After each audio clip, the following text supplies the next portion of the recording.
Hi, good morning. I'm Dr. Ochoa. I'm one of the surgeons at PRMA. And we wanted to make a video to discuss the differences between the DIEP flap and the apex flap.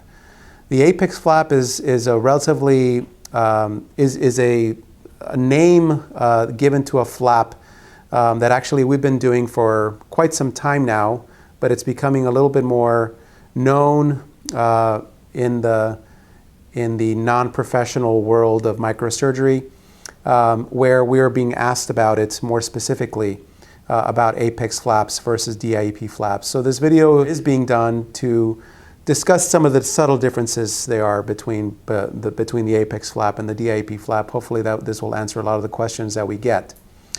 So the apex flap is technically just a type of DIEP flap. The DIEP flap is an abdominal flap coming from the lower abdomen, where we take the blood vessels and the fat and skin to reconstruct the breast after a mastectomy, normally done for breast cancer or for risk reduction surgery for patients that have a genetic predisposition for cancer. So the DIEP flap the whole concept is just removing skin, fat, and blood vessels and leaving everything else behind, including the muscle and the supportive structures of the muscle called the fascia, leaving those behind in order to promote sustained or continued stability of the abdominal wall. So the DIEP flap is something that we normally do here, and we've been doing this for probably about 20 to 25 years. And there's a variant of the DIEP flap called the apex flap, again, as I mentioned earlier, and I will talk about what exactly that is. So we have these rudimentary drawings to kind of illustrate what we are talking about between the differences between the apex flap and the DIEP flap. So when we're in the process of taking tissue from the lower abdomen, this would be the abdominal skin. This maybe the umbilicus would be somewhere in this area, but this would be the skin of the abdomen, and this would be the fat that lives underneath the skin of the abdomen.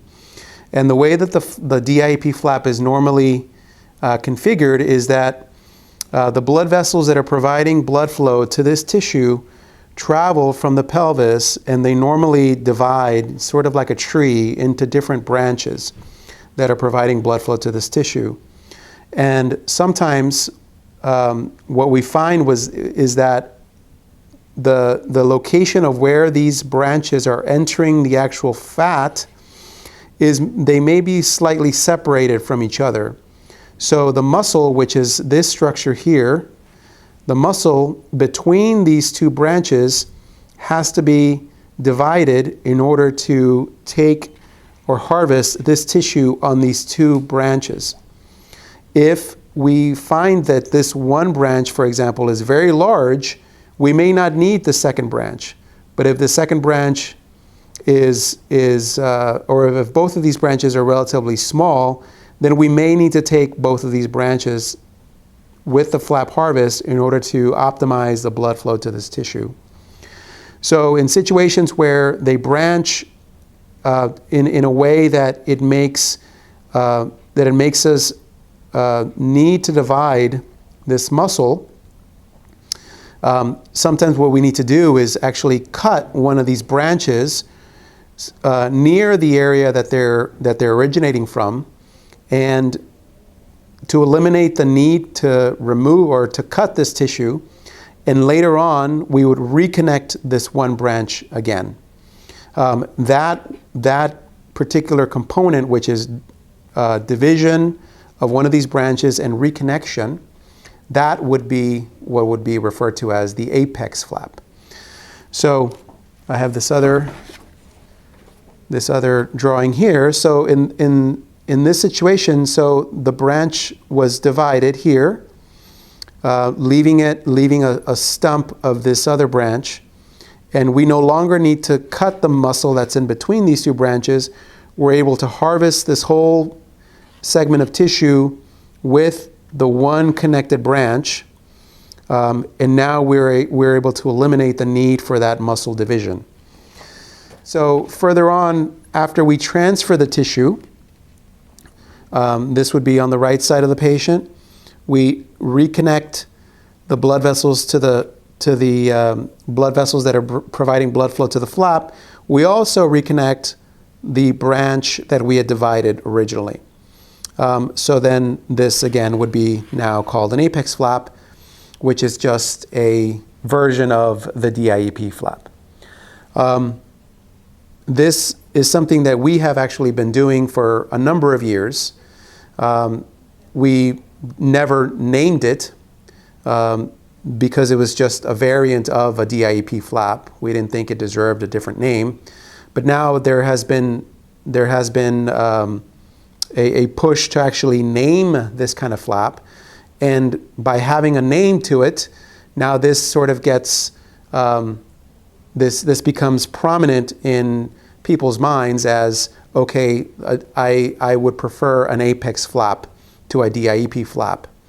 The fact of the matter is that we would not know whether a patient, per se, needs an apex flap until we are in the operating room looking at the perforator quality, perforator location, to determine whether that patient would benefit from division of that branch and reconnection of that branch later on. These blood vessels are relatively small, so it's not an insignificant thing to just cut it and reconnect it. It actually takes a little bit more time, and it's technically a little bit more difficult, and it becomes a little bit of a much more delicate type of procedure if we're dividing these blood vessels, which are very, very small. Ultimately, if an apex flap is done, I don't necessarily need to or would like to suggest that it makes it more tenuous to have this flap, but it just becomes a little bit more delicate. So there may be higher incidence of issues with flow within this small branch that would not necessarily be recognized postoperatively and can lead to maybe firmness within the tissue, which is suggestive of issues with blood flow within the tissue itself. So those are the main differences between the apex flap and the DIEP flap. The way that we practice is we always try to optimize blood flow to the tissue while at the same time trying to mitigate any potential complications or problems that would arise from harvesting of that tissue, whether it's division of the muscle, division of any motor nerves that are providing stimulation to that muscle, which if they're divided and not reconnected can lead to weakness of the abdominal wall.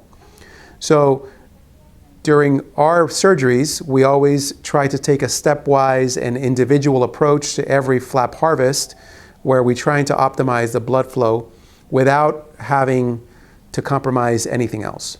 So in an individual patient, if we're doing a double reconstruction, one side may be a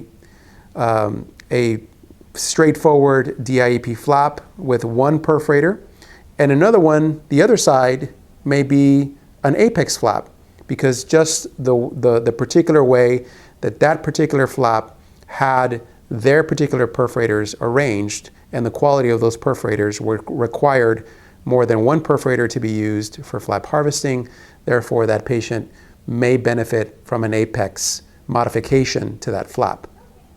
So hopefully this was able to be informative in terms of providing the differences between both flaps. Again, an apex flap is something that has been brought to our attention, or people are asking about it more and more.